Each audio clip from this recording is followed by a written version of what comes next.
अस्सलाम वालेकुम and hello everyone. आज का हमारा टॉपिक रिफ्लेक्सिव प्रोनाउन और एम्फेटिक प्रोनाउन है और इन दोनों में जो ट्विस्ट है वो ये है कि इन दोनों टॉपिक्स के जो एग्जांपल्स हैं वो एग्जैक्टली सेम हैं। इट मीन्स जो रिफ्लेक्सिव प्रोनाउंस हैं वही एम्फेटिक प्रोनाउंस भी हैं। तो यहाँ क्वेश्चन अराइज ये होता है कि हम इन दोनों को डिफ्रेंशिएट कैसे करें और कैसे मालूम हो कि रिफ्लेक्सिव प्रोनाउंस कहाँ होते हैं और एम्फेटिक प्रोनाउंस कहाँ होते हैं। तो गाइस आपको परेशान होने की कोई ज़रूरत नहीं, क्योंकि आज की इस वीडियो में हम आपका ये प्रॉब्लम सॉल्व करने वाले हैं। उससे पहले अगर आपने अभी तक हमारे इस चैनल को सब्सक्राइब नहीं किया तो हमारे इस चैनल को सब्सक्राइब भी करें और अपने बेल आइकन को भी ऑन रखें, ताकि हमारी जो मज़ीद ग्रामर की वीडियोस आने वाली हैं तो उनकी नोटिफिकेशंस आप तक सबसे पहले पहुँचाएँ। So guys let's begin. Definition of reflexive pronoun.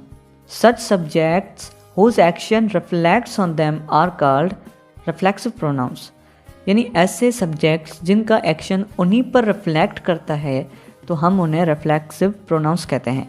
For example, she loves her self. अब यहाँ पर जो शी है वो एक सब्जेक्ट है यानी डूअर ऑफ एक्शन है, और लव्स ये एक मैन वर्ब और द एक्शन परफॉर्म्ड, और जिस पर एक्शन परफॉर्म किया जा रहा है वो है हर सेल्फ, जो कि एक ऑब्जेक्ट है। अब यहाँ पर आप देख सकते हैं कि जो सब्जेक्ट है और जो ऑब्जेक्ट है हर सेल्फ, ये सेम पर्सन्स हैं। तो इससे ये मालूम होता है कि रिफ्लेक्सिव प्रोनाउन को रिकॉग्नाइज करने की पहली साइन ये होती है कि उसके सब्जेक्ट और ऑब्जेक्ट्स ये सेम पर्सन्स होते हैं। अब यहाँ पर जो काम करने वाला है शी, उसका जो काम है उसी पर रिफ्लेक्ट कर रहा है, यानी वो अपने आप को प्यार करती है। ही हर्ट्स हिमसेल्फ। अब इस सेंटेंस में भी जो सब्जेक्ट है और जो ऑब्जेक्ट है ये भी सेम पर्सन्स हैं, और जो सब्जेक्ट का एक्शन है वो भी उसी पर रिफ्लेक्ट कर रहा है कि उसने अपने आप को चोट पहुंचाई।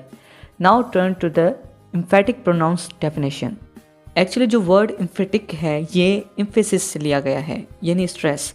अब सवाल यहाँ पर यह है कि ये किसको एम्फेसाइज करता है, यानी किसे स्ट्रेस करता है।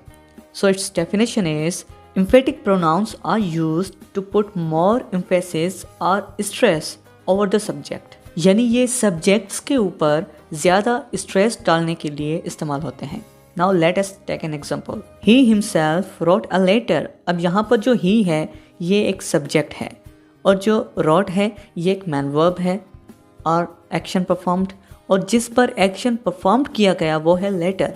अब सवाल यहाँ ये है कि हिमसेल्फ कहाँ से आया और क्यों आया।